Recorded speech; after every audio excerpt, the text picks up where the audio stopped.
Howdy, howdy ho. I know it seems like I've been on an anime bender lately. Me saying Jing is my new anime girl crush, how amazing the music in Genshin Impact is, and now reviewing Tales of Arise. But I promise you, there is absolutely gonna be. If you like anime and JRPGs like me, then you've probably played Tales of Symphonia. I then played every Tales game in the series since then, even though it did feel as if they couldn't keep up with the times. However, Tales of Arise just oozes much higher production values, as this game finally stepped up and entered the modern era as a top dog. As you know, JRPGs have long grown their combat systems to be more and more involved, and Arise decided it was time to take its active battles to the next level. The smooth combo system, the movesets, the incredible intensity, it all comes together joyously like an orchestra of combat. As the game continues on, the moveset combos grow, and so does the flair for showing this off. This is peak Tales action combat, if not peak JRPG combat overall, and is sure to also appeal more to people who want more modernization out of this genre. Moving on to exploration, though, does show that some old habits die hard. Exploration is a large factor in ensuring you find the good stuff, but this game sticks to the roots of the genre, and map sections are all separate. The bummer is that large portions of them are also haul-run and linear.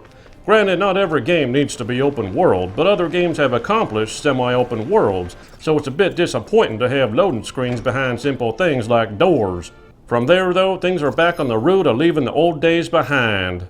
There is no clunky inventory management. Everything is streamlined so that I don't spend hours just looking at menus, and crafting is simplified to just weapons. In addition, conversations and getting to know your characters is streamlined as well, and I never feel like I'm getting inundated by conversation, but it's always there for me like these characters are growing with the game. And to close out gameplay on another positive note, I never had to grind unless I wanted to for certain materials. In summary, they've eliminated just about anything that's a slog on your time, and that keeps the game moving at a solid pace all the way through to the end. Even though they've removed every ounce of the things that slow other JRPGs down, I still watch the credits roll around 43 hours later. Imagine that, a properly whole and complete game without filler. But it still has more side quests, plenty of silly ways to customize your characters for your New Game Plus, fishing, a ranch, and even optional endgame areas for you to really put your skills to the test. Sure, this game isn't a 100 plus hours type, but that's mostly because it's eliminated all of the mundane. It's clear this game was designed for last-gen hardware, and that's most noticeable with some very short draw distances. But that doesn't stop this from being a massive step up from literally every JRPG except Final Fantasy. This is basically the best looking core anime-style JRPG there is, and it pays off with hugely diverse environments and places to see. But it doesn't stop there. Cinematic animations are also a massive step up, if not sometimes better than actual anime thanks to being real-time generated and not hand-drawn frames. But wait, there's more! Combat arts take it another notch up and give you some of that anime fighting flair in glorious 60 FPS. These combat arts really do steal the show as they're quick, intense, and full of life. But you don't care about none of that graphics stuff because you come for the characters and story in a JRPG, right? Worry not, by shrinking the JRPG main cast to just 6, each one of these characters is developed so deeply and so fully that you'll intimately understand each one by the end. And that's also thanks to hundreds of optional skits I recommend watching all of. And that story, well, you're treated to one hell of an adventure, right, with all the necessary twists and turns you expect from a multi-season anime. And if this scene doesn't tell you all you need to know, it might just be a lost cause.